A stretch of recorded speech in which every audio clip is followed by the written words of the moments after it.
మహాత్మా జ్యోతిరావు పూలే 199వ జయంతి వేడుకలు స్థానిక గోదావరి గట్టు వద్ద శనివారం జిల్లా బీసీ సంక్షేమ శాఖ ఆధ్వర్యంలో ఘనంగా నిర్వహించారు. ఈ కార్యక్రమానికి అర్బన్ ఎమ్మెల్యే ఆదిరెడ్డి శ్రీనివాస్ అధ్యక్షతన వహించగా ముఖ్య అతిథిగా ఎమ్మెల్యే సోమ్ వీర్రాజు హాజరయ్యారు. వాయిస్ 1 ఈ సందర్భంగా శాసనసభ్యులు ఆదిరెడ్డి శ్రీనివాస్ మాట్లాడుతూ విద్య ద్వారానే అభివృద్ధి సాధ్యమని, మహిళలు విద్యావంతులైతే కుటుంబంతో పాటు సమాజ అభివృద్ధి సాధ్యమవుతుందని అన్నారు.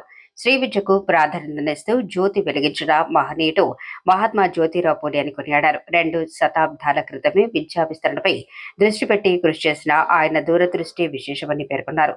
సోము వీర్రాజు మాట్లాడుతూ పూలే వంటి మహనీయుడు నవ సమాజ నిర్మాణం, శ్రీ విద్యా వ్యాప్తి కోసం కృషి చేసిన గొప్ప వ్యక్తులన్నారు. ప్రజల సంక్షేమం కోసం వ్యక్తిగత జీవితాన్ని అంకితం చేసిన నాయకులను గుర్తించి వారి ఆలోచనలను సమాజంలో విస్తరించాల్సిన అవసరం ఉందని చెప్పారు. వెనుకబడిన వర్గాలకు చెందిన మొల్లా, గర్గే బాబా వంటి మహనీయుల సేవలను గుర్తించి వారి ఆలోచనలు ప్రజల్లోకి తీసుకెళ్లిరావడం అవసరమని పేర్కొన్నారు. ఈ కార్యక్రమంలో జిల్లా బీసీ సంక్షేమ అధికారి పి శశాంక, వివిధ బీసీ కార్పొరేషన్ చైర్మన్లు, డైరెక్టర్లు తదితరులు పాల్గొన్నారు.